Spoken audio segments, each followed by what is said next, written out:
इस कार्यक्रम के प्रसारण पुण्यार्जक हैं Shri Kanwar Lal ji Mahavir Prasad ji Patni, RK marble group, Madanganj, Kishangarh, Rajasthan.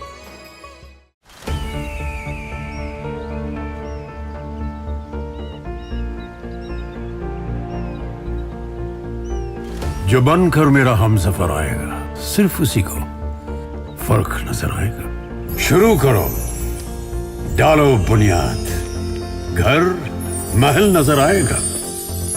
Wonder लाइए, वंडर अपनाइए, फर्क नजर आएगा।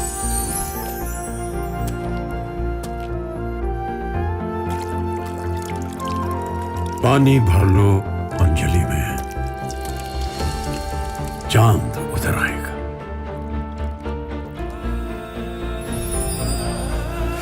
वंडर है ना, वंडर लाइए, फर्क नजर आएगा।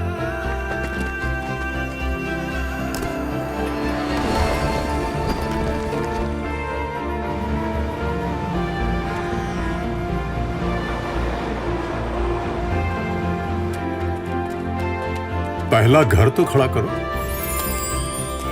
शहर नजर आएगा।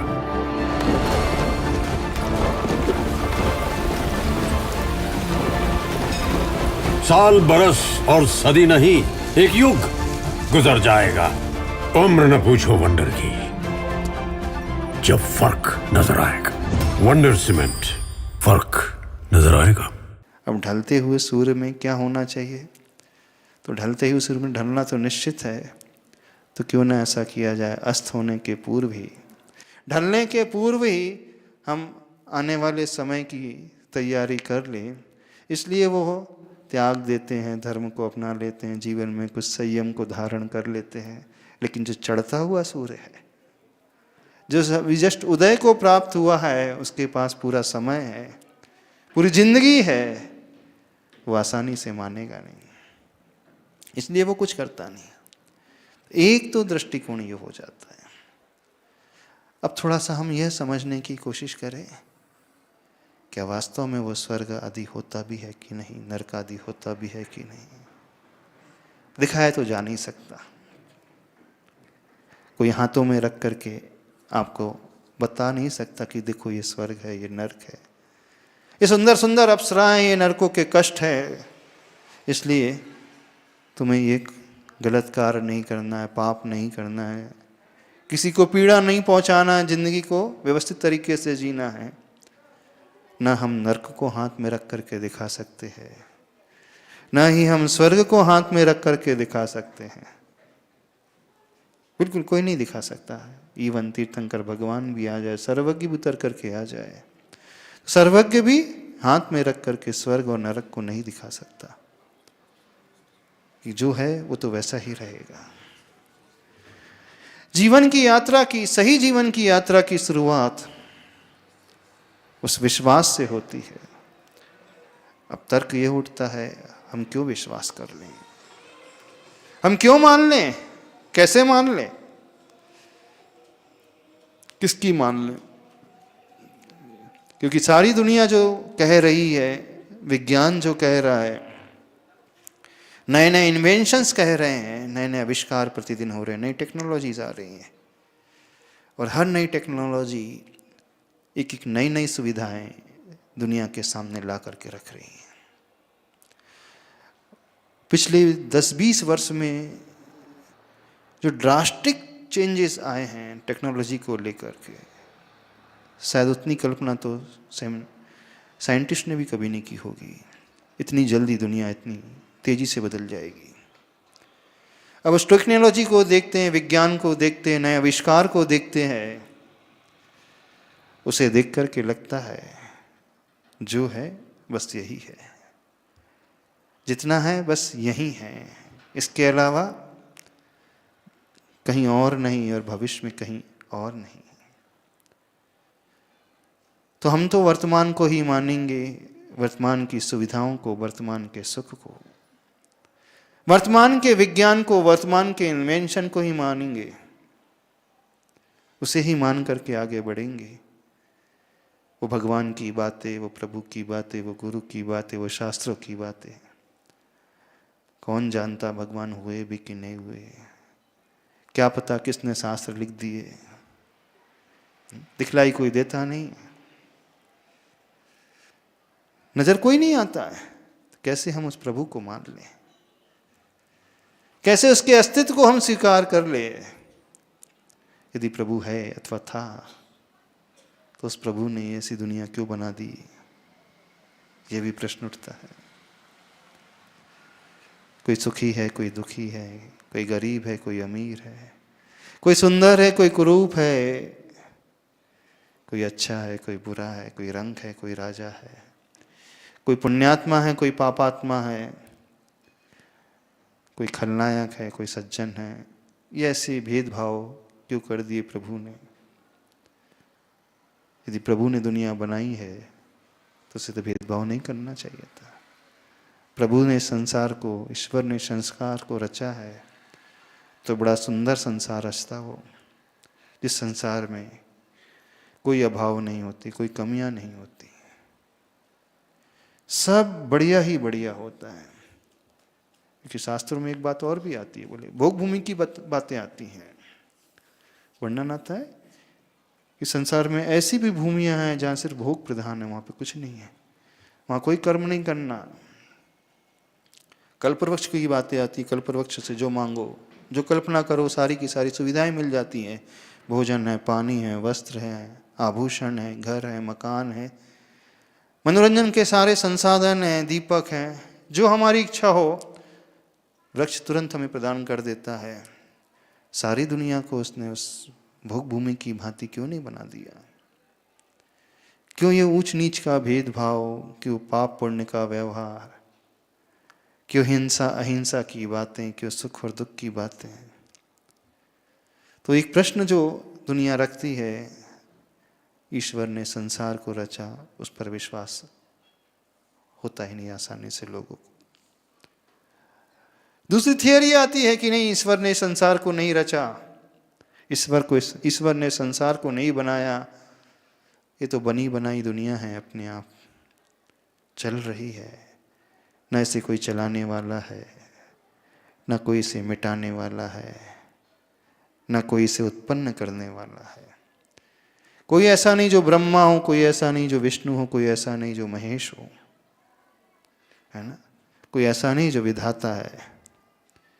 ये सारी प्रकृति, सारी पृथ्वी, सारी दुनिया अपने आप चल रही है। नेचर के अनुसार उसमें परिवर्तन होता रहता है और उसके अनुसार उतार चढ़ाव, जन्म मरण सब होता रहता है। तो जो थियरी चल रही है ईश्वर की बनाई हुई दुनिया, उस पर आसानी से विश्वास दुनिया नहीं करती, लोग नहीं करते। आज का पढ़ा लिखा युवा, आज का पढ़ा लिखा वर्ग स्वीकारता ही नहीं। अब दूसरी थ्योरी आती है कि नहीं, संसार को किसी ने नहीं बनाया, बनाया है संसार। जो भी चलता है, जो भी अच्छा बुरा होता है, वो ऊपर वाला नहीं है जो सब कर रहा है, वो हमारे भीतर जो बैठा हुआ है वही ये सब कर रहा है। हमारी आत्मा ही है, हमारे भाव ही हैं, हमारे परिणाम ही हैं, हमारी इच्छाएं ही हैं। उस इच्छाओं के अनुरूप हम चलते हैं और संसार में सारे कार्य करते हैं, कर्म करते हैं। फिर जैसा हम कर्म करते हैं वैसा ही हम फल पा जाते हैं। दूसरी थ्योरी कर्म प्रधान वाली थ्योरी आ जाती है। कर्म प्रधान विश्व करी राखा, जो जस करही तो तस फल चाखा। तुलसीदास ने रामायण में लिख दिया। कर्म प्रधान इस विश्व को बना करके रख दिया, जो जैसा करेगा वो वैसा फल पाएगा, उसका फल का स्वाद चखेगा। ये थोड़ी सी लॉजिकली फिट बैठती है। जब हम इस चिंतन को लेकर के आते हैं, आम बोया तो आम ही आया, बबूल बोया तो बबूल ही आया, कांटे बोएंगे तो कांटे मिलेंगे, फल अच्छे बोएंगे तो अच्छे फल मिलेंगे। हम अच्छे कार्य करेंगे तो अच्छा फल मिलेगा, बुरा कार्य करेंगे तो बुरा फल मिलेगा। ये जो कॉज इफेक्ट वाली रिलेशनशिप, ये थ्योरी थोड़ी थोड़ी अच्छी सी लगती है ना? लगती कि नहीं? आपको हमारी बातें समझ में आ रही कि नहीं आ रही? आज का पढ़ा लिखा वर्ग हाँ इस थ्योरी को थोड़ा सा सही मानता है। अब हम खड़े तो वहीं के वहीं हैं। अब रही बात स्वर्ग नरक की, बोले ये तो सब हवाई पुलाव हैं, ख्याली पुलाव हैं, मनगढ़ंत बातें हैं, कपोल कल्पित बातें हैं, क्योंकि वो हमें दिखलाई देते नहीं हैं, इसलिए हम उन पर विश्वास नहीं करते। यह आत्मा होती है कि नहीं, मरने के बाद क्या होता है, जन्म होता है कि नहीं, इस पर भी हम कैसे विश्वास कर लें। जब विश्वास ही नहीं तो फिर आने वाले संसार की, आने वाले भव की, आने वाले पर्याय की चिंता ही कहाँ। तो फिर दुनिया प्राय यहीं तक सीमित रह जाती है कि जब तक जीना है फर्स्ट क्लास जीना है, खाओ पियो ऐश करो, कोई धर्म की बात नहीं, कोई संयम की बात नहीं।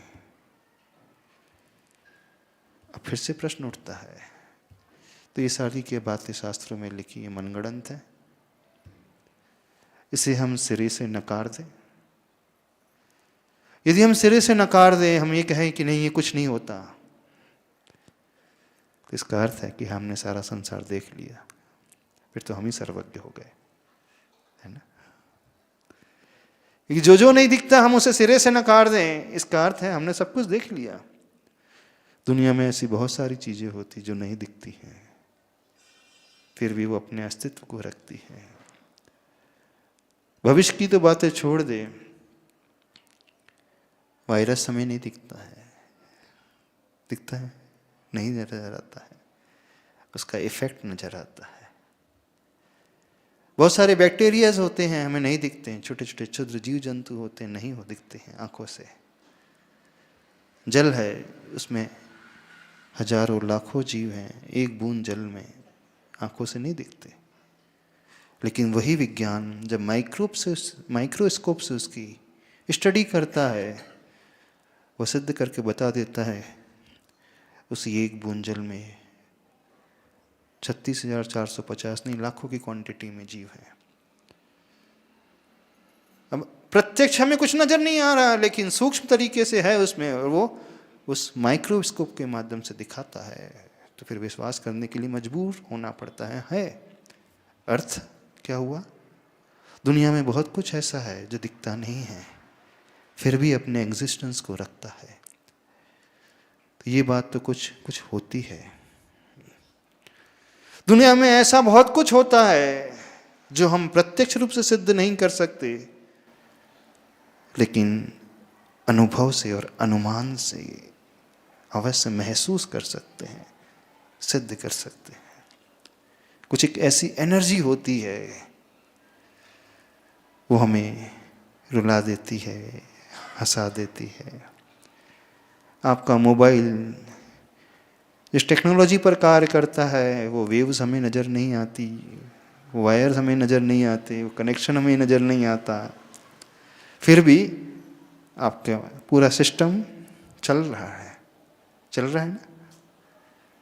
आपका कनेक्शन दूसरे मोबाइल से तुरंत जुड़ जाता है, दुनिया के दूसरे कोने में बैठा है व्यक्ति। तो फिर चिंतन करने के लिए मजबूर होना पड़ता है। कुछ तो ऐसी है टेक्नोलॉजी जो हमारी आंखों का विषय नहीं बनती है, हमारी बुद्धि का विषय भी नहीं बनती है, पर अपने अस्तित्व को रखती है, तो उसे हम फिर मानने लगते हैं। इसका अर्थ है संसार में बहुत कुछ ऐसी चीजें हैं जो हम देख नहीं सकते, इन आंखों का विषय नहीं बना सकते, सुन नहीं सकते, छू नहीं सकते। किताबों में लिखा है, साइंस की बुक्स में लिखा है, साइंटिस्ट ने लिख दिया है और उसने प्रूव करके दे दिया है। इंस्ट्रूमेंट के माध्यम से, इक्विपमेंट के माध्यम से दिखा दिया कि ये मोबाइल चल रहा है, इंटरनेट चल रहा है, अर्थात कुछ ना कुछ है। वो उसके इफेक्ट से हमें नजर आया, विश्वास हुआ कि इसके पीछे कोई ना कोई कॉज अवश्य है, तो यहाँ हम विश्वास करने लगते हैं, क्योंकि इफेक्ट हमें साक्षात दिख रहा है। अब ऐसे ही कुछ ऐसी भी एनर्जीज होती हैं जो हम सिर्फ फील कर सकते हैं, देख नहीं सकते। तो उस एनर्जी के अनुभव के आधार पर भी हम कुछ अवश्य कह सकते हैं, कुछ तो है। अब थोड़ा सा हम और फ्लैशबैक में जाने की कोशिश करें। जिन शास्त्रों में, जिन बुक्स में जो लिखा गया है कि वो स्वर्ग होता है, वो नरक होता है, वो आत्मा, वो सब्सटेंस, वो द्रव्य, वो सोल, वो मरती नहीं, जन्मती नहीं, वो शरीर से शरीरांतरिक शरीर को छोड़ करके दूसरे शरीर को धारण कर लेती है। फिर हम थोड़ा विज्ञान को कोरिलेट करते हैं, साइंस को कोरिलेट करते हैं, तो साइंस भी तो यही कहता है।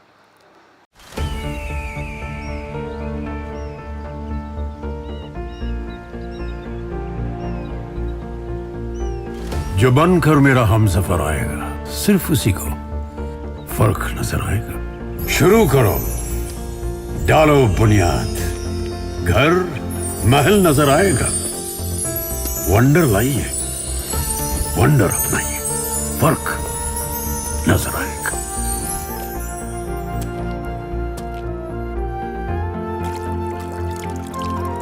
पानी भर लो अंजलि में, चांद उतर आएगा।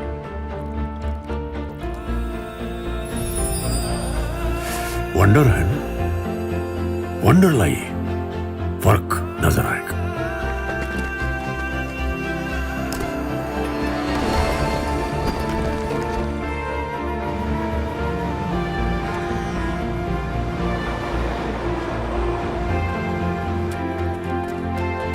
पहला घर तो खड़ा करो, शहर नजर आएगा।